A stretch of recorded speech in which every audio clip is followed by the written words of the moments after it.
Bismillahirrahmanirrahim. Assalamualaikum warahmatullahi wabarakatuh.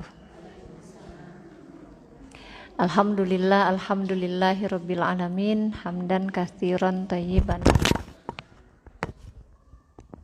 mubarakan fih kama yuhibbu rabbuna wa yarda. Salatu wassalamu ala Rasulillah wa ala alihi wa sahbihi wa mawalah. Asyhadu an la ilaha illallah wa asyhadu anna Muhammadan abduhu wa rasuluh. Semoga ibu-ibu dalam keadaan sehat afiat, rahmat Allah senantiasa Allah turunkan untuk kita semua. Alhamdulillah. Sore hari ini dengan izin Allah kita kembali bertemu, insyaallah bermajelis ilmu kembali, dan pembahasan kita hari ini insyaallah masih melanjutkan bagaimana perjalanan seorang manusia setelah dia meninggal. Terakhir kita membahas tentang keadaan alam akhirat di mana seorang hamba dia berada di yaumul mizan. Hari ini perjalanan manusia termasuk kita nanti ketika sampai di yaumul akhir, yaitu kita akan sampai pada satu masa kita hidup di padang mahsyar. Kita tahu iman kepada hari akhir artinya seseorang mengimani semua peristiwa yang diberitakan oleh Allah melalui ayatnya, juga oleh Nabi Shallallahu Alaihi Wasallam dalam hadis yang sahih yang terjadi setelah kematian. Alam barzah, yaumul ba'ats, yaumul mahsyar, hisab, mizan, ya Bu ya. Kita sudah sampai di mizan, dan di antara perkara yang wajib diimani adalah keberadaan haud atau telaga. Kita akan membahas tentang bagaimana kita mengimani haud yang ada di yaumul akhir, dan insya Allah kita akan sampai ke haud Nabi Sallallahu Alaihi Wasallam. Secara bahasa, maka haud ini artinya tempat terkumpulnya air dalam jumlah yang banyak. Kalau istilah bahasa Indonesia, telaga. Haud itu kalau dalam istilah kita disebutnya telaga. Kalau kita telaga bisa disebut kolam enggak, Bu? Kolam lebih kecil daripada telaga ya. Mungkin telaga lebih besar. Jumlahnya pengumpulan air di tempat tersebut sangat banyak. Adapun makna al-haud menurut sisi syariat, maka dia adalah telaga tempat berkumpulnya air yang ada di mahsyar, di mana air tersebut bersumber dari sungai Al-Kautsar yang dikaruniakan sungai ini kepada Nabi Muhammad Sallallahu Alaihi Wasallam. Al-Kautsar itu sungai yang ada di surga. Ada sungai-sungai yang ada di surga, dan salah satunya adalah sungai Al-Kautsar yang Allah berikan. Sungai ini dialirkan untuk telaganya Nabi di padang mahsyar. Dan Al-Kautsar ini pun menjadi salah satu ayat yang Allah turunkan, salah satu surat di dalam Al-Quran. Kalau di dalam Al-Quran, Al-Kautsar itu artinya apa, Bu? Nikmat yang banyak, ya. Karena memang dengan air yang ada di telaga Nabi, dan telaga ini berasal dari sungai Al-Kautsar, nikmat yang didapat oleh seorang hamba Allah, manusia di sana akan sangat banyak sekali. Al-Kautsar sungai di surga. Kemudian dari sungai tersebut airnya dialirkan ke telaga di mahsyar. Telaga yang dimiliki, yang diberikan oleh Allah untuk Nabi kita, Nabi Muhammad Sallallahu Alaihi Wasallam, melalui dua pancuran. Satu pancurannya dari emas, satu lagi pancurannya dari perak. Kalau telaga di dunia kayak gimana, Bu? Pancurannya dari apa? Kayu, bambu, ya. Sudah terlalu lama maka tumbuh lumut-lumut, ya. Jauh berbeda dengan apa yang disebutkan oleh Nabi berkaitan dengan telaga yang ada di yaumul akhir. Namanya mah sama telaga ya, tapi hakikatnya tidak sama. Tentang telaga harus diimani oleh kita, maksudnya bahwa di yaumul akhir, di mahsyar itu kita akan menemukan telaga, dan telaga ini banyak sekali karena Allah berikan kepada seluruh para nabi. Ada telaga haud yang diberikan kepada Nabi kita Shallallahu Alaihi Wasallam yang harus kita imani. Kenapa harus kita imani? Karena nas-nas Al-Quran, nas-nas hadis berkaitan dengan Al-Kautsar ini banyak. Dan untuk hadis Nabi maka termasuk hadis yang mutawatir. Hadisnya yang diriwayatkan oleh banyak perawi dan lebih dari 10. Kalau sudah lebih dari 10 maka disebutlah hadis itu mutawatir ya. Ini diantara yang disebutkan oleh para ulama. Syekh Hafidh bin Ahmad Al-Hakami rahimahullah, beliau mengatakan sungguh terdapat dalil tentang penyebutan Al-Haud, yaitu tafsiran Al-Kautsar dengan makna Al-Haud, keberadaan dan sifat-sifatnya dari sanad-sanad para sahabat radhiyallahu anhum dari Nabi Shallallahu Alaihi Wasallam. Hadisnya masyhur dengan sanad yang banyak, bahkan sampai derajat mutawatir, termuat dalam kitab-kitab hadis seperti kitab Sahih, kitab Hasan, Musnad seperti Musnadnya Imam Ahmad, Sunan At-Tirmidzi dan sebagainya. Pun dikatakan oleh Al-Imam Ibnu Hajar rahimahullah, mengumpulkan nama-nama para sahabat yang meriwayatkan hadis tentang telaga Nabi. Beliau mendapatkan bahwa jumlah para sahabat yang meriwayatkannya lebih dari 50. Jadi ini sudah mutawatir, sangat banyak sekali. Beliau mengatakan bahwa beliau pernah mendengar ada sebagian ulama di zaman beliau yang mengumpulkan sampai 80 orang sahabat yang meriwayatkan tentang telaga Nabi ini. Maka ini jadi bukti bahwa bagi kita orang beriman ini hadisnya sahih. Tidak boleh diingkari karena mutawatir, disampaikan oleh banyak para perawi hadis. Ya, kalau satu orang sahabat saja meriwayatkan satu hadis, kita membenarkan, apalagi ini diriwayatkan oleh 50. Ada sebagian ulama mengatakan 80. Dalam Sahih Bukhari dan Muslim, Sahihain ya, para sahabat yang meriwayatkan hadis telaga Nabi jumlahnya kurang lebih 15 orang. Berarti sudah mutawatir.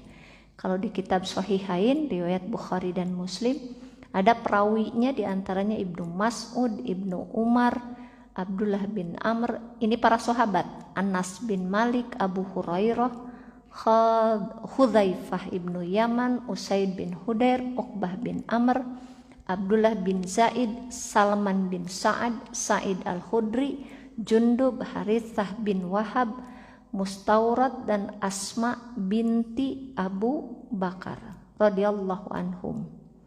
Adapun para sahabat lain yang meriwayatkan hadis tersebut tersebar pada kitab-kitab hadis yang lain seperti tadi saya sampaikan, Sunan Abu Dawud, Sunan At-Tirmidzi, Sunan Ibnu Majah, Sunan An-Nasai, Musnadnya Imam Ahmad dan kitab hadis lainnya. Jadi buat kita tidak boleh ragu lagi terkait dengan haud yang ada di mahsyar. Mungkin pakai logika gak akan sampai ya Bu ya, haud di mahsyar, haud telaga, tapi nanti diceritakan oleh Nabi telaganya tidak seperti telaga kita di dunia, sifatnya, karakteristiknya. Dalilnya mana saja berkaitan dengan adanya haud di mahsyar. Salah satunya diriwayatkan oleh Nabi Shallallahu Alaihi Wasallam dalam riwayat yang sahih, riwayat Imam Al-Bukhari. Kata Nabi Shallallahu Alaihi Wasallam, Inna likulli nabiyyin haudan. Sesungguhnya setiap Nabi alaihi wassalam memiliki haud, telaga. Wa innahum yatabahawna ayyahum aktsaru waridah. Sungguh mereka akan saling berbangga. Ayyahum mana, siapa di antara mereka aktsaru waridah, yang paling banyak peminumnya, yang mengunjungi telaganya. Lalu Nabi katakan, wa inni, sungguh aku berharap, arju an akuna aktsarohum waridah. Aku berharap, kata Nabi, wa inni arju, sangat berharap yang kepada Allah bahwa telagaku lah yang paling arju, yang datang paling banyak datang kepadanya untuk meminum airnya. Jadi Nabi berharap Allah datangkan kepada haudnya Nabi itu yang paling banyak yang meminumnya. Jadi para nabi itu punya masing-masing telaga. Jadi ini di mahsyar telaganya banyak. Yuk, masih ingat berapa jumlah para nabi?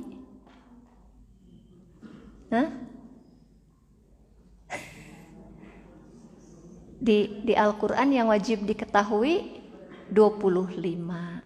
Di Al-Quran juga disebutkan yang dari 25 ada kan? Tapi para ulama memperselisihkannya. Contoh Khadir. Sebagian orang menyebutnya Khidir, ya Bu ya. Khidir. Itu para ulama menyebutnya apakah dia nabi atau orang soleh. Terus ada lagi Zulkarnain. Ada di Al-Quran? Ada di Quran surat Al-Kahfi ya, yang suka kita baca tuh di malam Jumat, hari Jumat. Itu ada, kata Nabi, aku tidak tahu apakah Zulkarnain itu nabi atau bukan. Ya. Ada lagi tersirat di Al-Quran, tapi di tafsiran ada. Muridnya Nabi Musa alaihi salam. Siapa namanya? Yusya bin Nun. Ada ya.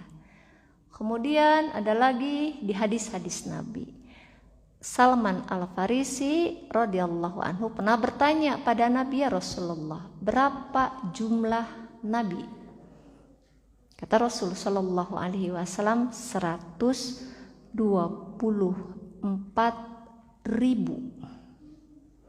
Berapa jumlah Rasul? Kata Nabi 315 orang. Insya Allah. Jadi kata Ibnu Katsir rahimahullah, seluruh Rasul pasti Nabi, tapi tidak setiap Nabi dia adalah Rasul. Persis itu pun dikatakan oleh Imam Al-Qurtubi dalam Tafsir Al-Qurtubi. Jadi jumlahnya 124.000, berarti haudnya segitu di padang mahsyar. Pakai logika kita, kebayang nggak Bu? Wah, kebayang atuh mahsyar teh pinuh ku haud ya, penuh sama telaga ya. 124.000.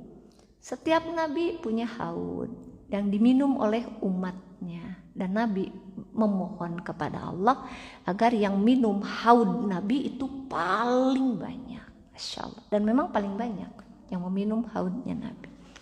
Ini salah satu dalil ya, ada haud berarti. Kedua, dan ini hadisnya sahih ya. Kedua hadis dari Sahal bin Sa'ad radhiyallahu anhu. Nabi sallallahu alaihi wasallam bersabda, "Inni faradkum alal haud." Sesungguhnya aku akan mendahului kalian di telaga itu. Man marra alayya syariba wa man syariba lam yadma abadan. Barang siapa yang melewati aku, dia akan minum di telaga itu. Barang siapa yang sampai ke telaga itu, dia akan minum telaga tersebut. Kemudian apa yang terjadi? Waman syariba lam yadma abadan. Dan barang siapa yang berhasil minum, berarti ada yang tidak berhasil minum? Ada. Yang berhasil minum di telaga Nabi, niscaya dia tidak akan merasa haus selamanya. Padahal minumnya cuma seteguk. Nabi hanya memberi secangkir. Nabi yang memberi, Nabi yang menyediakan, yang memberikan satu gayung satu gayung, satu bejana. Bejananya seperti bintang-bintang di langit, Bu. Seperti bintang-bintang di langit. Para ulama memberikan pengertian, penafsiran bintang di langit ini. Satu, jumlahnya sangat banyak, tak terkira, tak terhitung jumlah gayung-gayungnya, gelas-gelasnya, dan seperti bintang di langit. Artinya gelas-gelasnya itu gemerlapan. Masya Allah, ini sesuatu yang sangat indah sekali. Barang siapa yang dikasih satu teguk saja, itu menghilangkan dahaga haus selamanya. Selama hidup dia di padang mahsyar, maka tak ada lagi rasa haus. Padahal kita sudah bahas bagaimana beratnya padang mahsyar. Karena apa? Karena suasana padang mahsyar sangat panas. Masih ingat gak, Bu? Padang mahsyar, matahari 1 mil di atas kepala manusia. 1 mil, para ulama sulit menafsirkan, menjelaskan yang dimaksud 1 mil. Apakah 1 mil jarak atau 1 mil milimeter? Kalau milimeter, kata para ulama, nggak tahu 1 mil teh yang untuk celak mata, Bu. Celak mata kan, Ibu tahu kan celak mata yang ditusuk gitu kan, pendek ya ukurannya. Apakah ukuran seperti itu? Wallahu a'lam. Tapi kebayang itu kan, manusia akan terendam dengan keringatnya dikarenakan amal, dan amal yang dimaksud dosanya. Jadi seorang yang di padang mahsyar sebenarnya berat, sangat berat. Makanya kehausan yang amat sangat. Salah satu pengobat dari kehausan yang ada, manakala dia diberi kesempatan mengunjungi haud Nabi, lalu diberi Nabi dengan segelas air dari haud Nabi yang menghilangkan dahaga sepanjang masa. Masya Allah ya. Ini hadis kedua. Hadis yang ketiga, hadis dari Abu Hurairah radhiyallahu anhu. Nabi Shallallahu Alaihi Wasallam bersabda. Kalau tadi hadisnya dari Sahal bin Sa'ad, ini dari Abu Hurairah. Kata Abu Hurairah, Inna haudi ab'adu min ailah min adan. Sesungguhnya telagaku lebarnya lebih jauh daripada jarak Ailah ke Aden. Ada yang tahu nggak, Bu, Ailah di mana, Aden di mana? Pokoknya mah jauh, katanya begitu, Bu. Jarak telagaku lebih jauh daripada jarak Ailah dan Aden. Berarti lebar sekali ini haudnya Nabi. Lahuwa asyadu bayadan minas salji wa ahla minal asali billabanin wala niyatuhu aksaru min adadin najum bin adanin nujum. Apa katanya? Sungguh warna airnya lebih putih daripada salju. Bayadan asyaddu, bayadan berarti sangat putih, lebih putih, minas salji, dari salju. Lebih manis daripada madu. Billaban, dicampur dengan susu. Wa ahlai minal asal. Lebih manis daripada madu dicampur dengan susu. Bejana-bejana untuk meminumnya jumlahnya lebih banyak daripada bintang-bintang di langit. Aksaru min adadin nujum. Lebih banyak. Kita bisa hitung jumlah bintang? Gak bisa. Nah, gelas-gelasnya bejana minum. Kalau dulu di zaman Nabi semua wadah disebutnya bejana, Bu. Bejana minum berarti menurut kita mah gelas. Kalau bejana makan, piring. Bejana untuk mandi, jolang, berarti Bu ya, ember gitu. Kalau zaman dulu tuh begitu, bejana semua disebutnya. Kalau kita kan udah nama-nama tersendiri, gelas, piring, yang piring kecil-kecil tuh ya. Kemudian yang untuk mandi pun banyak ya, ada jolang, ada ember gitu. Bejana minumnya, untuk meminumnya jumlahnya lebih banyak daripada jumlah bintang-bintang di langit. Masya Allah ya. Wa inni la asuddan nas anhu kama yasuddar rajulu ibila an-nasi an haudihi. Sungguh aku akan menghalangi orang-orang darinya, orang yang tidak berhak meminumnya, sebagaimana seorang penggembala unta ibil ya suddur rajulu ibil an-nas an haudihi, dari haud. Kata Nabi, sungguh aku akan menghalangi orang-orang darinya, orang yang tidak berhak meminumnya, sebagaimana seorang penggembala unta menghalangi unta orang lain dari telaganya. Qalu, mereka bertanya, ya Rasulullah, wahai Rasulullah, ata'rifuna yaumi idz, ata'rifuna, apakah engkau mengenali kami, yauma'id, pada hari itu, pada saat itu. Qala, kata Nabi apa? Naam, ya tentu aku mengenali. Apa yang dikenal oleh Nabi kalau itu umatnya Nabi? Kata Nabi, lakum sima laisat li ahadin minal umam, kalian memiliki tanda-tanda yang tidak dimiliki seorang pun dari umat-umat. Maksudnya umat-umat terdahulu. Li ahadin minal umam.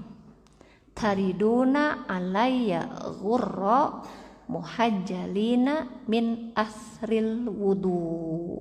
Min asaril wudu. Kalian akan mendatangiku dalam keadaan tariduna alayya ghurra muhajjalina min asaril wudu, dalam keadaan wajah, tangan dan kaki kalian bersinar karena wudu. Kalau di hadis lain warnanya putih. Jadi Nabi mengenali umatnya itu dari wajahnya yang bercahaya putih. Nanti yang berkumpul di padang mahsyar seluruh manusia, dari sejak Adam, Bani Adam, kemudian sampai akhir dari umatnya Nabi Sallallahu Alaihi Wasallam. Gak kebayang berapa jumlahnya. Makanya para sahabat, engkau akan mengenali kami, karena Nabi akan menghalangi orang-orang yang tidak layak untuk minum di haud Nabi. Kata para sahabat, bagaimana engkau mengenali kami? Kata Nabi, aku mengenali kalian dari bekas-bekas wudhu kalian, bercahaya di muka, di tangan, di kaki, Masya Allah ya. Kalian putih bersinar karena wudhu, putih bersinar karena wudhu, warnanya putih.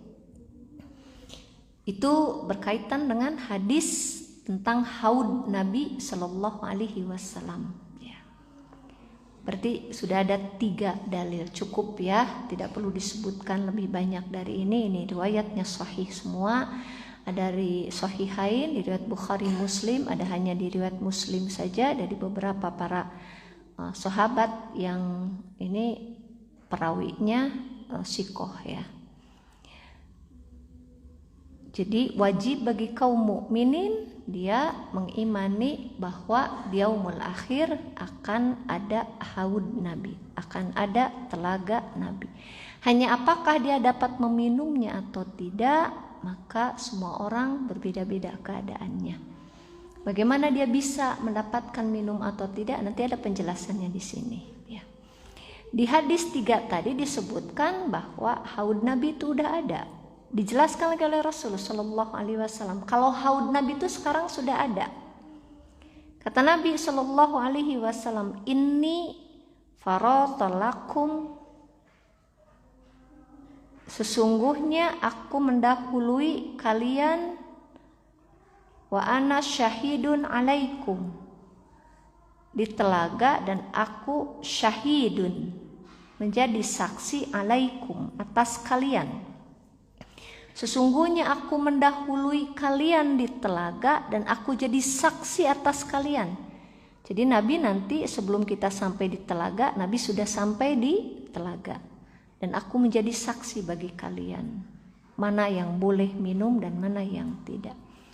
Wa inni, dan demi Allah, sesungguhnya, wallahi, wa inni, dan sesungguhnya aku, wallahi, demi Allah, la anzuru ila haudil an, demi Allah sedang, dan sesungguhnya aku demi Allah sedang memandang telagaku sekarang. Itu dulu Nabi sampaikan kepada para sahabat, berarti telaga itu sudah ada. Telaga Rasul Shallallahu Alaihi Wasallam sudah ada. Ini Nabi sendiri yang mengatakan, ya. Dan sesungguhnya demi Allah, wa inni wallahi la anzuru ila haudil an, dan sesungguhnya demi Allah aku sedang memandang telagaku sekarang. Hadis riwayat Imam Al-Bukhari dan Imam Muslim dari Uqbah bin Amir radhiyallahu anhu. Hadisnya jelas sahih, ya. Ini penguat untuk kita bahwa telaga Nabi benar-benar ada, bahkan sudah ada. Sebagaimana Allah sudah menciptakan surga dan neraka. Di mana letak haud, letak telaga? Di padang mahsyarnya. Ini para ulama agak berbeda pendapat. Saya pernah sampaikan secara garis besar transit kita, perjalanan kita nanti di yaumul akhir. Satu, kalau sudah meninggal masuk ke alam barzah. Alam barzah kita menunggu terjadi hari kiamat. Sudah hari kiamat, maka ada seluruh makhluk dihidupkan kembali. Yaumul ba'ats. Dari mana dihidupkannya? Ibu masih ingat? Manusia mati, tapi ada satu tulang yang tidak akan hancur. Ujung tulang ekor. Ajbu al-zanab, kata Nabi, ya. Ditumbuhkan dari situ, kemudian sudah tumbuh di dalam karena tersiram air hujan. Tumbuh, Bu. Nah, tumbuh. Nanti kemudian Allah bangkitkan keluar dari kubur. Yaumul ba'ats. Dari situ sudah berbentuk nanti menjadi makhluk Allah kembali, manusia yang sempurna, namun dalam keadaan dia tidak berpakaian, telanjang, tidak beralas kaki, tidak dihitan, tidak ada satupun yang berpakaian. Yang pertama kali diberi pakaian adalah Nabi Ibrahim alaihi salam. Dengan pakaian apa yang dipakaikannya? Dengan pakaian ketika dia meninggal. Ketika kita meninggal, para ulama berbeda pendapat. Yang dipakaikan kepada kita ketika di yaumul ba'ats, di hari kebangkitan, pakaian yang dimaksud ketika meninggal itu mana? Apakah pakaian ketika saat kita mati? Contoh, saya meninggal ketika saya pakai baju ini, ya Bu. Ada sebagian ulama mengatakan saya dibangkitkan dengan baju ini. Ada lagi yang mengatakan yang dimaksud adalah kain kafan. Karena orang ketika meninggal dipakaikan dengan pakaian yang berupa kain kafan. Ini termasuk ada salah seorang sahabat, kalau nggak Sa'ad bin Abi Waqqas. Sa'ad ketika ibunya meninggal, dia mengatakan begini, pakaikan kain kafan terbaik untuk ibuku. Karena aku mendengar Nabi Shallallahu Alaihi Wasallam seorang akan dibangkitkan dalam keadaan pakaian yang ia pakai ketika meninggal. Kalau dirujuk kepada hadis ini, maka kita punya kesimpulan pakaian yang akan dipakaikan adalah kain kafan. Ada yang sama kalau kain kafan? Ada yang berbeda maksud saya?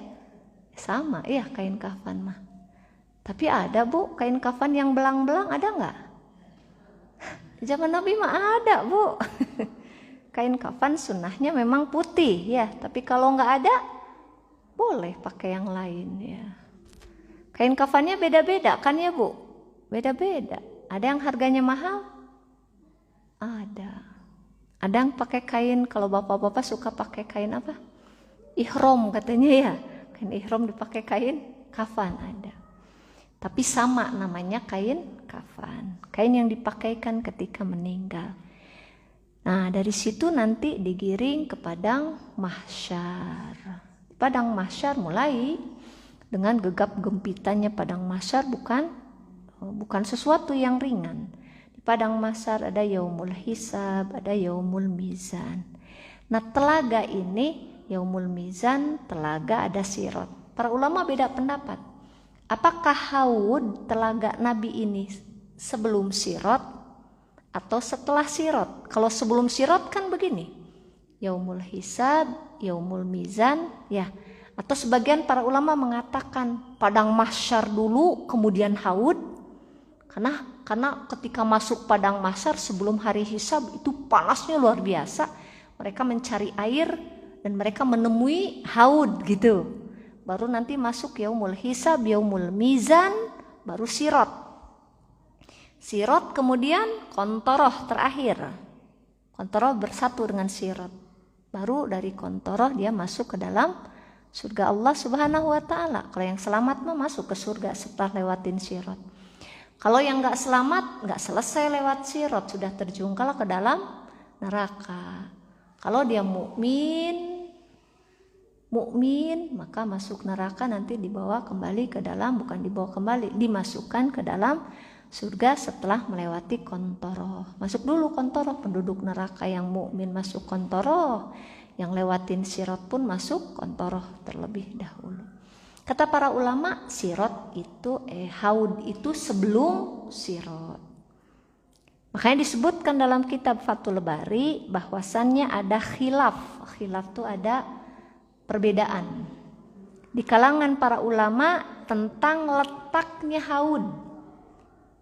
Ya, ada dua pendapat. Sebagian pendapat mengatakan telaga Nabi di padang mahsyar namun sebelum sirat. Ini pendapat jumhur ulama, mayoritas ulama. Apa sebabnya mereka mengatakan sebelum sirat? Karena hikmah dari telaga adalah menghilangkan haus, ya. Kalau sudah sirat, maka langsung masuk kontoroh terus ke surga, Bu, gitu. Dan ini yang lebih roji, yang lebih kuat, bahwa haud itu sebelum sirat. Dan kita tahu rasa haus itu adanya di padang mahsyar. Dan hadis disebutkan bahwa ada yang diusir dari telaga. Tadi disebutkan sedikit ya di pertengahan. Bahwa ada yang kata Nabi, ada yang dihalangi untuk memasuki haud Nabi. Ini menunjukkan bahwa peristiwa telaga itu sebelum sirat. Karena kalau sudah sirat, sudah melewati sirat, kalau sudah melewati sirat, berarti dia akan masuk surga. Kalau sudah lewat sirat sudah selamat, Bu. Tinggal di kontoroh. Kontoroh itu cuma hisab, tapi hisabnya hanya untuk membersihkan hati-hati manusia dari dengki, dari rasa tidak suka, sehingga masuk surga itu bersih hatinya. Jadi menurut para ulama haud itu terletak sebelum sirat, yang lebih roji. Tapi ada pendapat kedua. Ini disebutkannya oleh Imam Al-Bukhari, ya. Sebagian ulama berpendapat bahwa letak telaga Nabi adalah setelah sirat. Ini diisyaratkan oleh Ibnu Hajar dalam kitab Fathul Bari. Dan ini pendapatnya Imam Al-Bukhari, juga dipahami oleh Ibnu Hajar dari bab-bab yang disebutkan oleh Imam Al-Bukhari. Jadi seolah-olah Ibnu Hajar condong kepada pendapat Imam Al-Bukhari bahwa telaga Nabi itu adanya setelah melewati sirat. Wallahu alam, yang paling tepat telaga berada sebelum sirat, ya. Karena kalau telaga setelah sirat, maka seharusnya yang datang kepadanya tidak ada yang tertolak, Bu. Kan sudah langsung mau masuk surga, kan.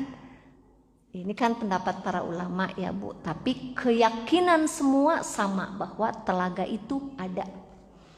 Telaga itu ada. Tapi berada di mana letaknya, apakah sebelum sirat atau sesudah sirat, wallahu alam. Hanya para ulama merujuk yang paling kuat, paling roji, yaitu bahwa haud berada sebelum sirat. Sebelum sirat, karena kita akan melewati sirat, ya. Ciri atau sifat-sifat karakteristik dari telaga Nabi Shallallahu Alaihi Wasallam. Telaga ini berbeda dengan telaga yang ada pada kehidupan dunia. Ya. Pertama disebutkan oleh Rasul Shallallahu Alaihi Wasallam, ini sifat pertama.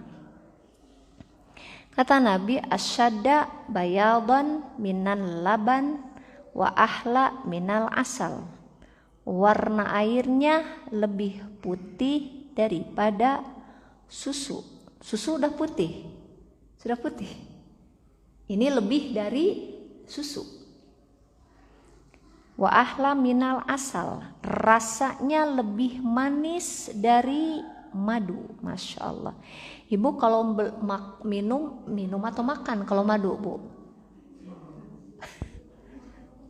Ada yang mengatakan makan madu katanya, Bu. Kalau minum madu itu kalau dicampur dengan air baru minum katanya begitu. Kalau madu mah katanya dimakan ya. Tapi kalau kita bilang ke anak-anak, ayo nak minum madu dulu gitu ya. Jadi Ibu mau milih yang mana? Enggak masalah, mau makan madu, mau minum madu mah enggak ya. Kalau kita minum madu, madu tuh kan kalau ada yang manis, ada yang asem ya Bu. Ada yang manis, ada yang asam, ada yang pahit, ada yang pahit. Yang manis rasanya sangat manis. Yang asam ada rasanya sangat asam, ada. Kayak buah asam, Bu. Beberapa jenis madu ada yang asam sekali. Ada yang pahit juga, tapi nggak tahu ini yang pahitnya kadang dari nektar bunga yang pahit. Ada yang sudah dicampur, Bu, madu pahit itu dengan beberapa zat-zat yang membuat madu itu menjadi pahit. Wallahu a'lam ya. Saya penyuka madu, Bu. Jadi tahu yang asam tuh jenisnya madu apa, yang manis madu apa gitu ya. Jadi ada yang antioksidannya tinggi di madu yang mana. Karena saya ikhtiar sehat pakai madu salah satunya ya. Barusan juga qadarullah di jalan jantung saya berasa, Bu. Alhamdulillah, tapi sempat sujud beberapa kali, dikasih sembuh lagi sama Allah Subhanahu wa taala. Nah, nanti ketemu air. Ini air warnanya lebih putih dari susu. Kalau diminum rasanya lebih manis dari madu. Tadi disebutkan 2 pancuran yang bersumber dari Sungai Al-Kautsar. Yang mengalirinya 1 pancuran dari emas, 1 pancuran lainnya dari perak. Masya Allah, nggak pernah kita temukan ya ada telaga yang pancurannya terbuat dari emas dan perak. Ini hanya ada di padang mahsyar dan ini milik Nabi Shallallahu Alaihi Wasallam. Haudnya Nabi Shallallahu Alaihi Wasallam, haud yang paling, telaga yang paling indah ya, yang disebutkan oleh Nabi Shallallahu Alaihi Wasallam. Itu salah satu karakteristik, ciri-cirinya, sifat-sifat airnya. Manis, sangat manis, kemudian putih, lebih dari putih. Untuk telaganya seperti apa? Telaganya sangat besar. Ya, sepanjang perjalanan, pernah di satu hadis Nabi katakan, telagaku setiap sisinya sepanjang perjalanan 1 bulan.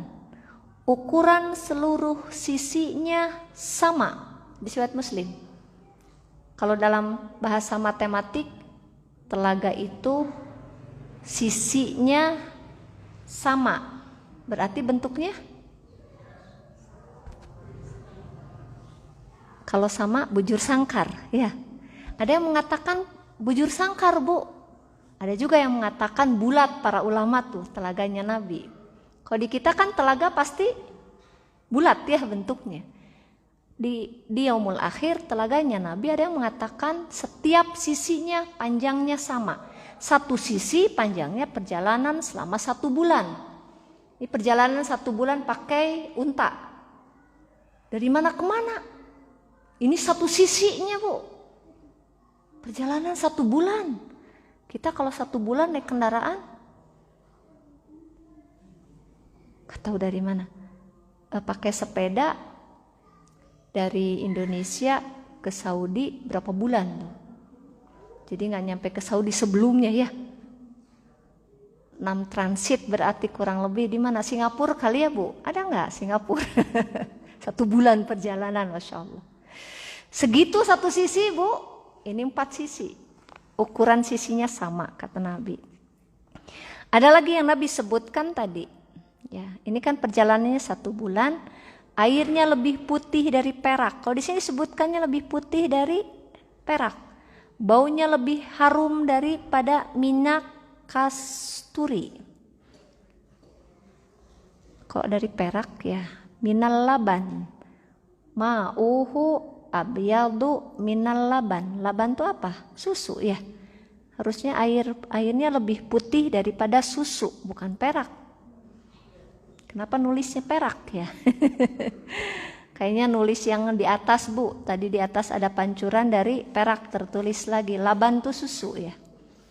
Warihuhu atyabu minal misk. Bau wanginya lebih harum dari minyak misik. Ibu mau minum gak kalau di dunia? Air susu tapi wangi minyak wangi. Ini udah beda, bukan seperti yang kita di dunia. Bejananya wakizanuhu kanujumi as-samai. Bejananya sejumlah bintang-bintang as-sama di langit. Man syariba minha fala yadma'u abadan. Tadi sudah saya sampaikan, barang siapa yang meminumnya, niscaya dia tidak akan merasa haus selamanya. Ini yang kita butuhkan nanti di padang mahsyar. Sedang haus karena matahari sangat dekat dengan kita. Mudah-mudahan sih kita punya naungan dari arasy Allah Subhanahu wa ta'ala. Ya Bu, 1 atau 2 yang sudah kita siapkan. Sehingga nanti di padang mahsyar kita tidak terlalu kepanasan. Ada arasy Allah. Kalau saya baca kemarin itu di HSI, di grupnya Ustadz Dr. Abdullah Roy, itu bayangan arasy Bu. Bayangan arasy yang menaungi seorang hamba yang sedang berjalan di padang mahsyar. Itu naungannya bisa membuat dia terhalangi dari panasnya matahari. Punya 1 saja atau punya 2 gitu ya, dari 7, dari 8 yang ibu siapkan di dunia yang oleh Nabi Shallallahu Alaihi Wasallam sebutkan 8 hal yang bisa membuat kita punya naungan di arasy Allah. Ibu masih ingat nggak? 1, pemimpin yang adil. 2, kita acak aja ya seingat kita ya. Pemuda yang tumbuh berkembang dalam ibadahnya kepada Allah. Yang 3, masih ingat? Seorang pemuda yang diajak berzina, kemudian dia mengatakan sesungguhnya aku takut kepada Allah.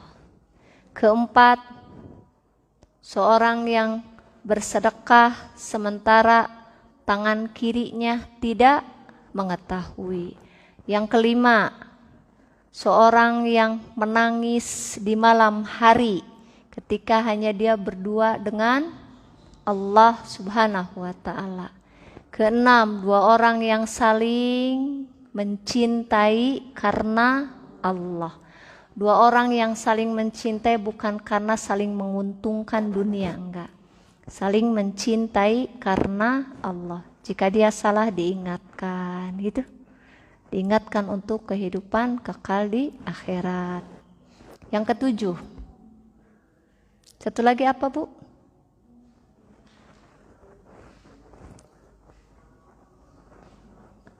Masih ingat enggak?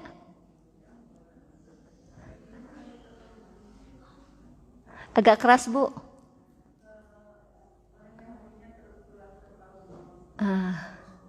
Orang yang hatinya terpaut dengan masjid. Kata para ulama yang dimaksud adalah para laki-laki yang sholat 5 waktunya di masjid. Kita punya mana dari 7? Ada mudah-mudahan ya Bu. 1 atau 2 mudah-mudahan. Tidak seluruhnya ini pun. Sama satu lagi di hadis lain Bu. Orang yang memberi keringanan kepada orang yang berhutang. Ada orang berhutang belum bisa bayar, kata kita nggak apa-apa. Kapan ibu bisa bayar? Bulan depan. Iya, kita tangguhkan 1 bulan. 1 bulan berikutnya kita tagih. Maaf belum ada. Kan begitu katanya ya. Kalau para penghutang tuh, maaf, afwan akhi, afwan ukhti gitu katanya ya. Maaf lagi. Kita kasih tangguh lagi, kita kasih tangguh lagi. Masya Allah. Ini dapat naungan di aras Allah. Apalagi kalau kemudian ibu melihat orang yang membayar ini harusnya membayar orang yang tidak mampu membayar. Kemudian ibu relakan. Udahlah nggak apa-apa. Istilahnya mah dihalalkan gitu ya. Nggak apa-apa, sudah saja nggak akan saya tagih lagi. Ridho dah, nggak usah bayar. Dianggap sudah bayar saja. Maka Masya Allah kita dapat pahala yang besar sekali. Ada aras Allah yang menunggu. 8 poin Bu, mudah-mudahan ada 1 atau 2. Nah ini keringanan bagi orang yang berada di padang mahsyar dengan matahari yang berada di 1 mil di atas kepalanya. Dia akan diberi naungan dari aras Allah, diberi bayangan dari aras Allah subhanahu wa ta'ala. Sehingga dia akan tinggal nyaman di padang mahsyar. Tidak ada kesulitan, tidak ada kecelakaan, tidak ada kesusahan di padang mahsyar. Namun sebagian orang dia terendam dengan keringatnya karena amal dosa-dosanya. Dia sangat butuh minum. Nah mereka minum dari haud Nabi. Ada yang kebagian, ada yang tidak. Ini kita lihat gak akan berdesak-desakan Bu. Karena haudnya sangat luas sekali. Airnya berarti sangat banyak.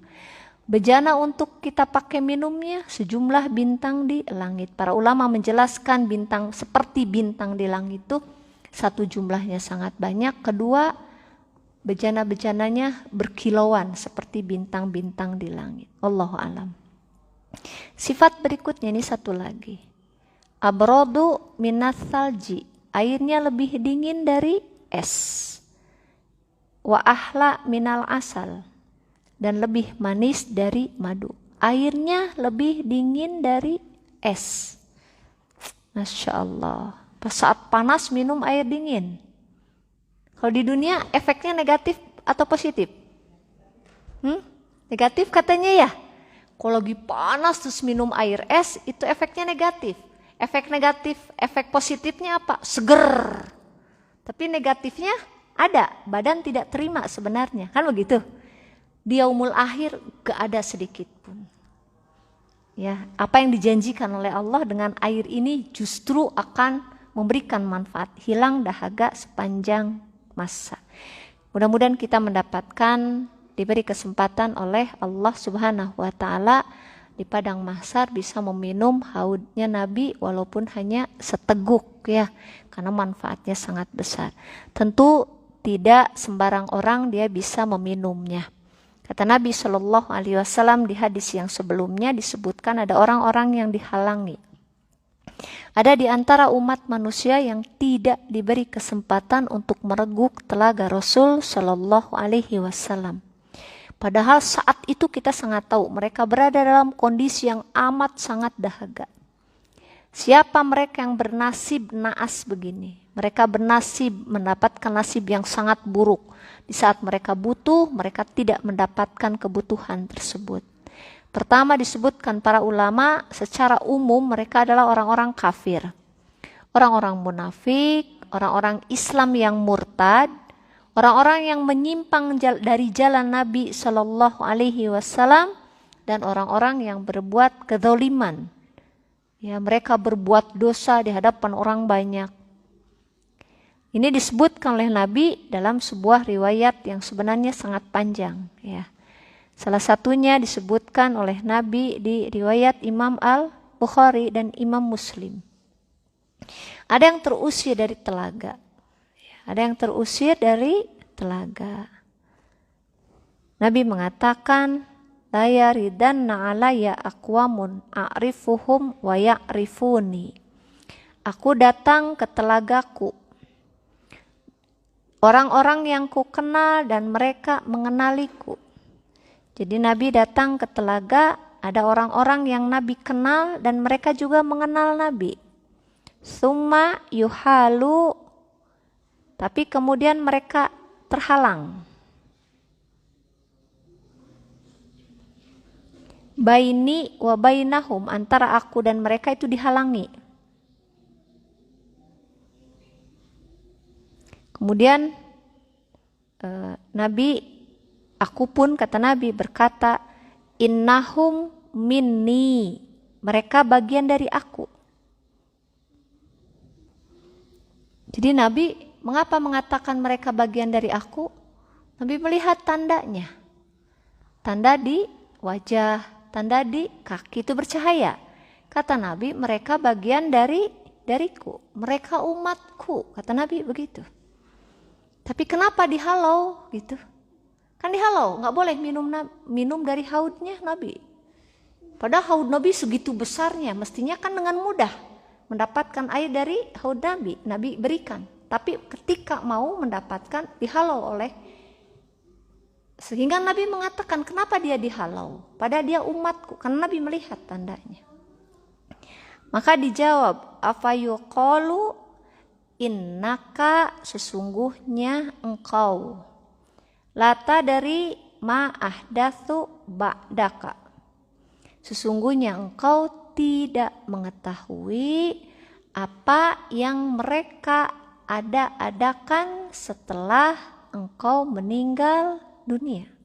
Ahdatsu mengadang-adakan sesuatu dalam agama setelah Nabi meninggal. Engkau tidak tahu kalau mereka mengadang-adakan sesuatu setelah engkau meninggal. Nabi meninggal, Nabi nggak tahu apa yang terjadi di kalangan umatnya. Ternyata kata suara di yaumul akhir, engkau tidak tahu sesungguhnya kenapa mereka dihalangi. Mereka mengadang-adakan dalam agama setelah engkau meninggal.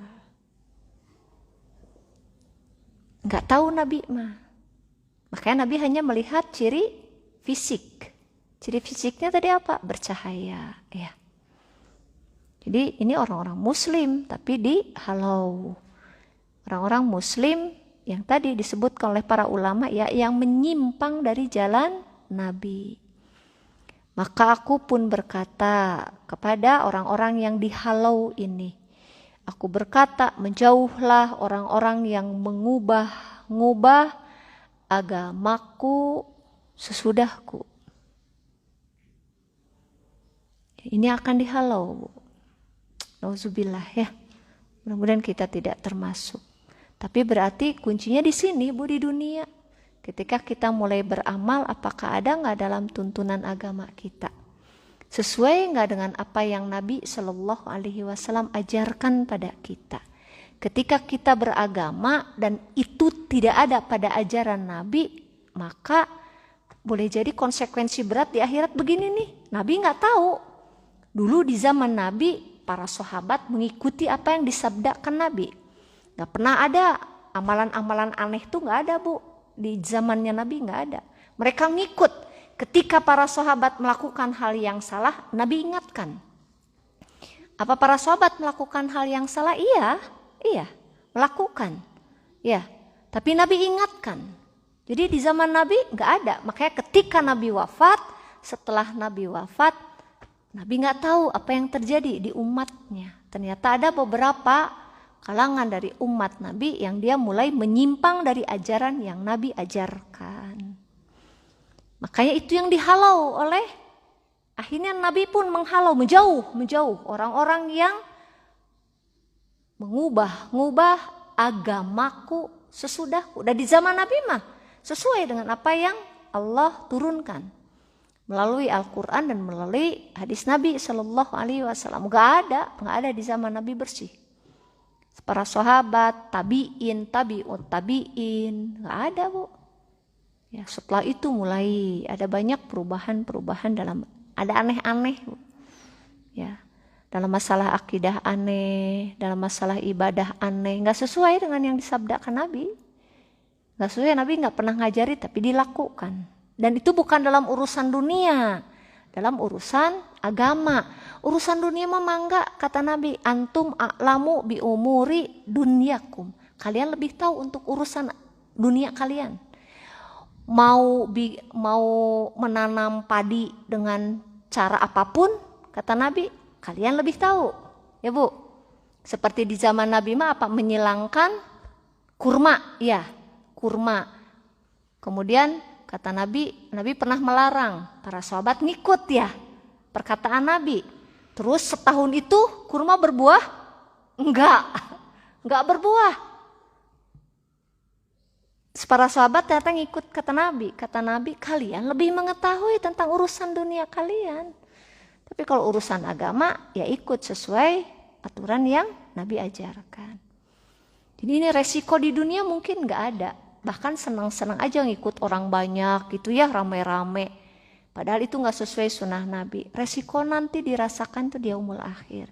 Saat kita butuh dengan agama yang kita lakukan, ternyata agama kita menyimpang dari ajaran Nabi, satu tetes pun gak dapat minum Nabi. Yang ada kesengsaraan nanti di yaumul akhir.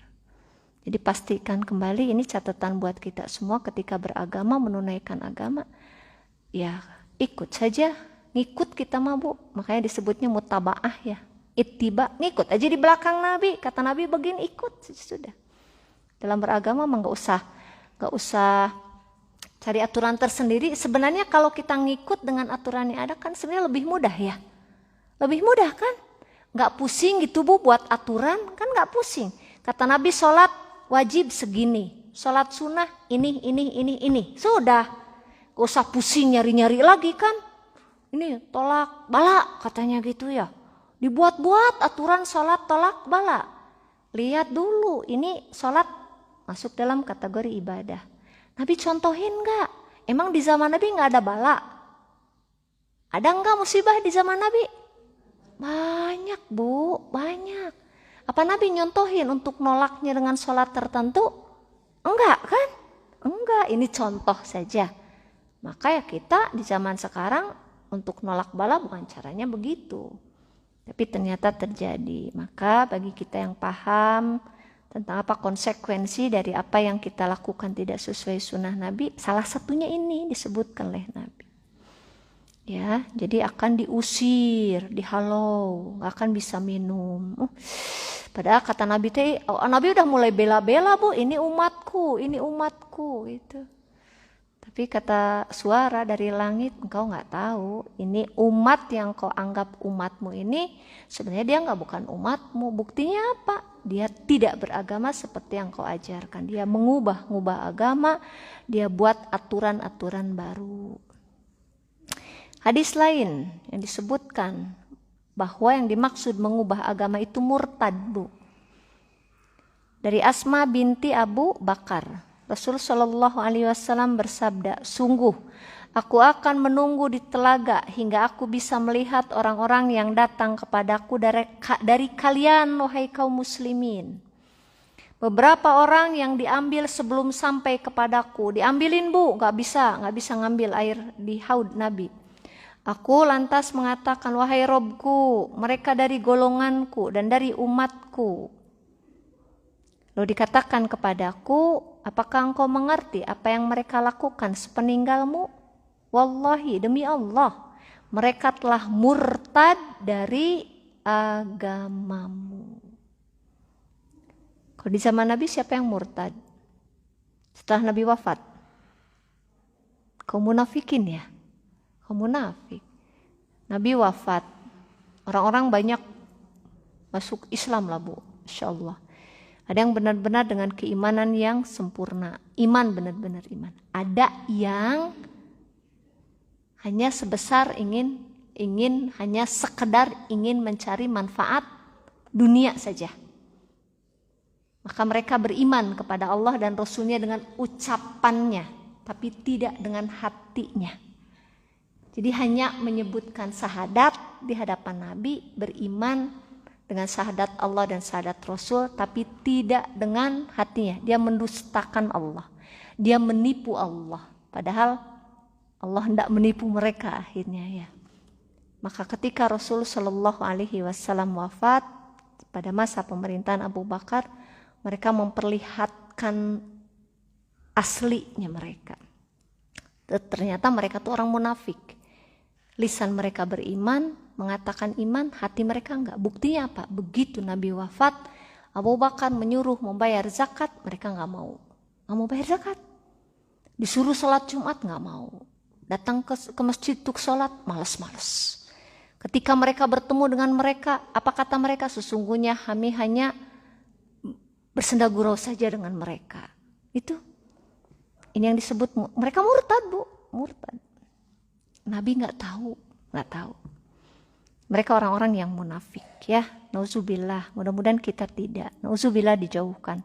Para sahabat Nabi sangat-sangat takut kalau disebut munafik, ya. Jadi kata para ulama, setelah menukil berbagai pendapat para ulama mengenai siapa yang dimaksud dengan orang yang terhalang untuk minum dari telaga Nabi, kata Imam An-Nawawi As-Syafi'i, beliau menutup keterangannya dengan menukil perkataan Imam Ibnu Abdil Bar rahimahullah. Setiap orang yang mengada-ngadakan hal-hal baru dalam agama, mereka termasuk golongan yang terusir dari telaga. Kalau di zaman sekarang ada istilahnya, bukan di zaman sekarang, dari dulu juga. Ada golongan yang disebut Khawarij. Syiah, kalau Khawarij di zaman sekarang rada nggak familiar ya. Sebagian yang suka ngaji mungkin sering dengar. Syiah, sering mendengar Syiah? Sering Bu. Ini Syiah tuh orang-orang yang menyimpang dalam akidah, dalam ibadah juga menyimpang. Hati-hati. Dan segenap kalangan yang keluar dari petunjuk Nabi. Begitu juga orang zalim yang melampaui batas dalam ketidakadilan dan mengaburkan kebenaran. Pelaku dosa besar yang terang-terangan melakukannya di hadapan umum. Mereka semua dikhawatirkan termasuk orang-orang yang dimaksud dalam hadis tadi. Allahu a'lam, ya. Jadi ada yang murtad, ada yang dia menyimpang dari ajaran Nabi Shallallahu Alaihi Wasallam yang disebutkan dalam riwayat Asma binti Abu Bakar tadi yang murtad tuh, ya.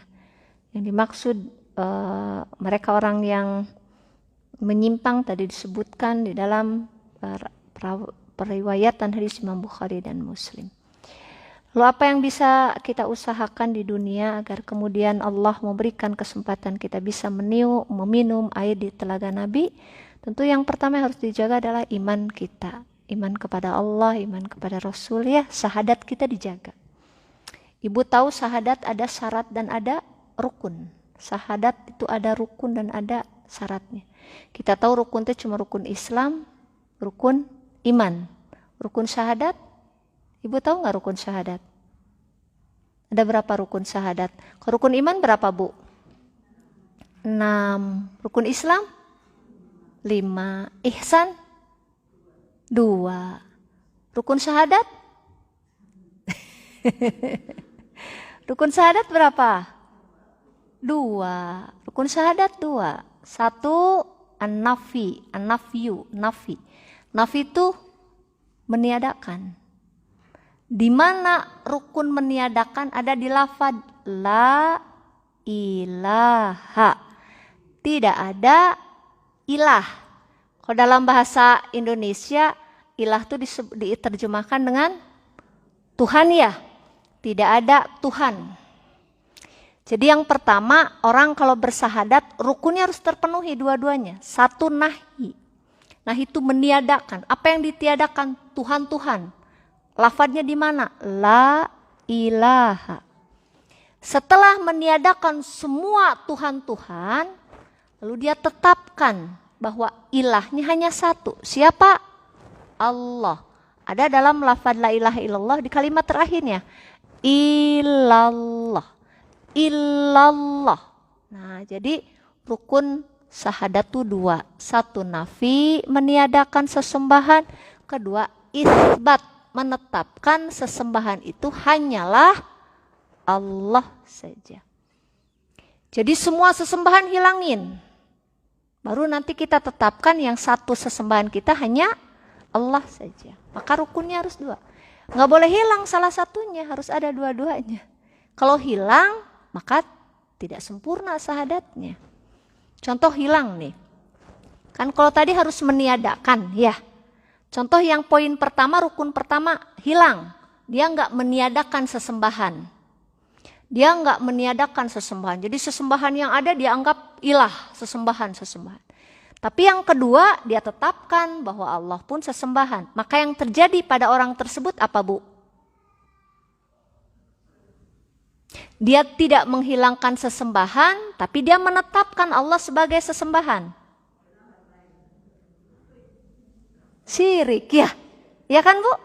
Dia menyembah zat lain, tapi dia juga menyembah Allah. Persis orang munafik zaman dulu, orang Arab Quraisy, orang Arab Quraisy. Mereka menyembah Allah nggak? Menyembah Allah. Ketika ditanya siapa yang menurunkan hujan? Allah. Siapa yang memberi rezeki? Allah. Mereka meminta kepada Allah? Iya. Makanya ketika mereka suruh bersahadat nggak mau, Bu. Karena kalau bersahadat konsekuensinya apa? Seluruh sesembahannya harus dihilangkan. Kemudian yang dijadikan sesembahan hanyalah Allah saja satu. Mereka nggak mau, Bu. Mereka ingin tetap mereka menyembah Allah. Tapi mereka nggak mau menghilangkan sesembahan yang lain. Jadi makanya mereka nggak mau bersyahadat tuh. Karena resikonya berat. Padahal ketika ditanya siapa yang paling sempurna, paling utama dari sesembahan. Mereka katakan Allah, Bu. Nah tuh kalau Allah mah cukup aja mestinya mah satu ya. Tapi enggak, mereka mah memang orang-orang yang berbuat syirik. Jadi ilah-ilahnya banyak. Artinya kalau ilah banyak disembah itu berarti dia menyekutukan Allah. Menjadikan zat-zat lain disamakan dengan Allah. Mau turun hujan, datang ke pawang hujan. Datang juga ke Allah. Datang juga kan sholat ya, dia doa. Tapi datang juga ke pawang hujan. Kalau zaman dulu mah di zaman Arab Quraisy datang ke berhala pemberi hujan, kasih persembahan. Dia juga minta kepada Allah, maka syirik. Sekarang kalau yang tidak adanya rukun yang kedua, nggak ada Allah. Yang pertama iya diimani, dihilangkan semua sesembahan. Diyakini oleh mereka sesembahan lain harus hilang, ditiadakan. Tapi yang isbatnya dia tidak imani, dia nggak mau meyakini satu-satunya ilah adalah Allah. Ilah yang disembah Allah ditiadakan, yang lain pun ditiadakan. Berarti dia ateis, gak punya Tuhan kan? Gak punya. Makanya kalau mukmin harus ada dua-duanya rukunnya. Dia hilangkan seluruh sesembahan, kemudian isbat menetapkan satu-satunya sesembahan hanyalah Allah. Jadi kalau orang mukmin dia doa sama Allah, tapi dia juga minta pada yang lain, berarti syirik. Yang kebanyakan di zaman sekarang kan itu. Kalau di Indonesia ateis jarang ya. Ada juga. Ada mungkin ya. Ada, tapi kalau misalnya seperti di negara Jepang, iya mereka kan gak percaya Tuhan ya. Kalau di kita masih percaya, Bu, kepada Allah tuh. Mereka masih sholat, mereka masih sering doa, tapi mereka mengadakan sesembahan selain Allah. Yang kedua, setelah kita berusaha menjaga keimanan, tidak berbuat syirik, baik syirik kecil maupun syirik besar, maka kita yang kedua hendaknya mengikuti petunjuk Nabi Shallallahu Alaihi Wasallam. Ini adalah realisasi dari syahadat kepada Rasul dengan cara mengikuti sunnah Nabi Shallallahu Alaihi Wasallam, petunjuk Nabi Shallallahu Alaihi Wasallam. Jangan ada dusta di antara kita dengan Nabi ya. Gak boleh ada kebohongan. Ikut Nabi saja sudah. Kan kita sudah bersahadat ya. Kita meyakini bersaksi bahwa Nabi itu hamba Allah dan Rasulnya. Abduhu wa rasuluh. Utusan. Kalau utusan yang membawa syariat. Kalau membawa syariat gak perlu cari yang lain. Udah aja ngikut Nabi. Salah satunya supaya kita di yaumul akhir selamat bisa mendapatkan haud Nabi, air diminum di haudnya Nabi Sallallahu Alaihi Wasallam. Alhamdulillah, dua syarat yang harus kita terus jaga ya di kehidupan dunia. Pertama iman kita, dua syariat yang dibawa oleh Nabi Shallallahu Alaihi Wasallam kita ikutin, jangan buat-buat yang baru ya. Mudah-mudahan Allah berikan pertolongan pada kita di yaumul akhir, kita diberi keringanan, tidak ada kesusahan dengan cara Allah kasih minum di haudnya Nabi Shallallahu Alaihi Wasallam. Allahu a'lam bishawab. Sampai di sini saja untuk kajian kita sore hari ini. Semoga bisa menjadi tambahan ilmu yang bermanfaat buat kita. Ada yang mau ditanyakan? Tidak ada, mudah-mudahan dipahami oleh semua ya. Terima kasih, jazakunallah khair, barakallahu fikunna, wassallallahu ala Muhammadin wa ala alihi washabbihi wassalam. Assalamualaikum warahmatullahi wabarakatuh. Maaf, kita tutup dengan doa kafaratul majlis. Subhanakallahumma wabihamdik, asyhadu an la ilaha illa anta, astaghfiruka wa atubu ilaih. Alhamdulillah. Assalamualaikum warahmatullahi wabarakatuh.